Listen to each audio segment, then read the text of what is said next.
Isaac Stromboli. This is exercise 5.31. I have a scanner for input as well as an array list to put the values in. Here I'm getting the input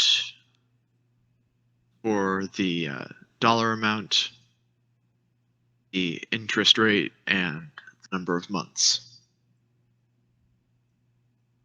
This is the formula they gave us to calculate the money plus the interest. It took me a while to get this right because the way they wrote it, there were no parentheses around this part. So I thought that variable money was supposed to be squared instead of what it is now.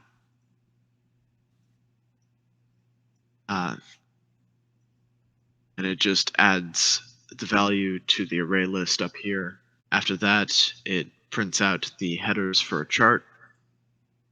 And then for each item in the list, it gives the index +1 so that it tells the number of months. And then the actual value that is in the list. Probably the better way to explain it is to just run the program. Get this all the way up here. So the values they gave were 10,000,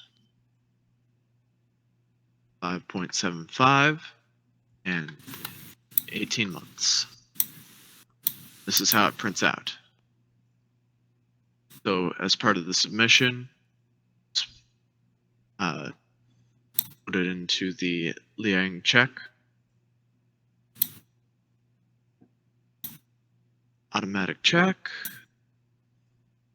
Your program is correct. Technical hurdles.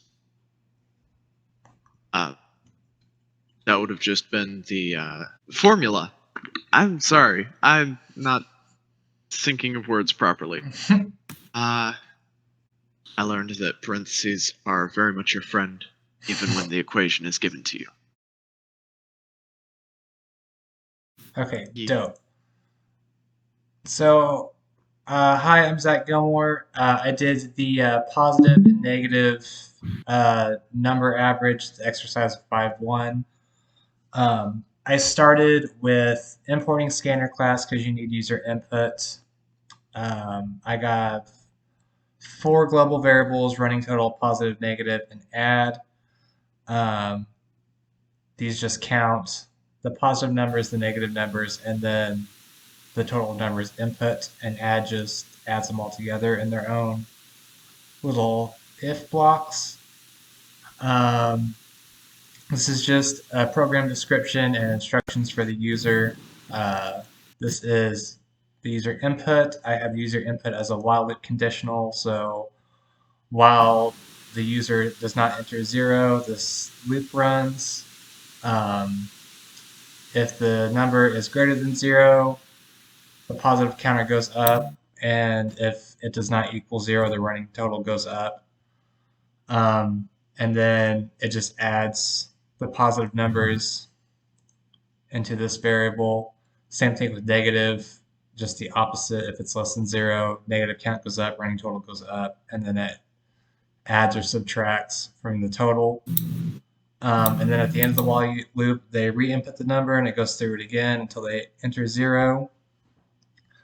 And then down here, I have the average set as the double, and it's equal to the total sum divided by the number, or the total numbers entered. And then I have it all displaying out here. Okay, I'm here. And then when we run it, it executes successfully. Biggest technical hurdle, Zach actually helped me out with this. My average kept rounding down to an even number, and I went I put the cart before the horse, and I like it was importing all these crazy libraries, and then Zach was like, just cast your variables as a double, and that fixed the problem right up. So I guess the biggest takeaway from this was like just cast your numbers; it'll save you a lot of trouble. Okay, so basically, I just declared the scanner right here, or, and then I only declared two global variables right here that I only needed for the end. Then I had them enter the number of students. The amount is stored in this variable right here, and that affects my for loop. They then enter each student's name and score, and then the for loop goes down, and however many students they decided to enter, it will they will keep entering the student's name and score until that's over. And at the end of it all, it will detect who gets the highest score and then print it out. And it will probably be easiest if I show you. Okay, so you enter the number of students, enter a name, score, name to, and it will come out with the highest score being D, of course. My biggest hurdle is I overthink everything, and I make everything 500 times harder than it needs to be. Honestly, I think I learned if I am doing that, I just need to ask for help. That's basically it. Otherwise, I will never get anywhere or get it done. Well, my name is Zach. My problem was to take the value of a CD and determine the value of it as time goes on. And so, first things first, I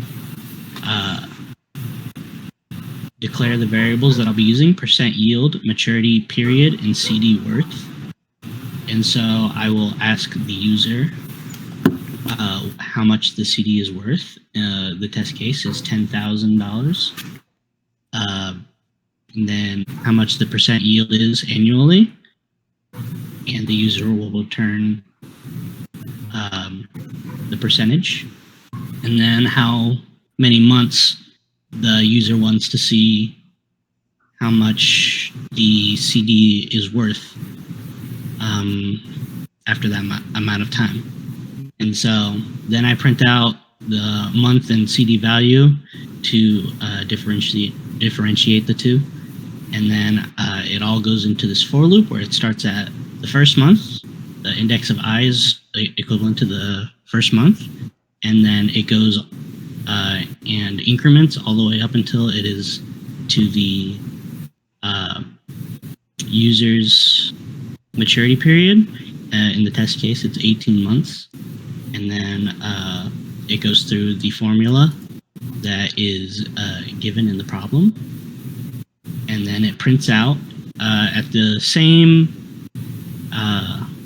or close to the same distance away from each other as month and CD value is. So if we run it down here, in the test case, it's 10,000 with a yield of 5.75% and over 18 months. As you can see, it's close. The hurdle that I personally went through in this was getting the formatting, the system.out.printf line to work for me. I'm kind of new to the printf statement, so I wasn't sure which one to use, and I had to go back and review a lot. And this project really helped me learn how to apply programming for everyday usage, such as with calculating the worth of a disk. As at least I think that's what CD means. Also, as you can see, the code here is submitted into the Lang code check exercise, and it says here that the program is correct. Yeah. Cool. Cool beans.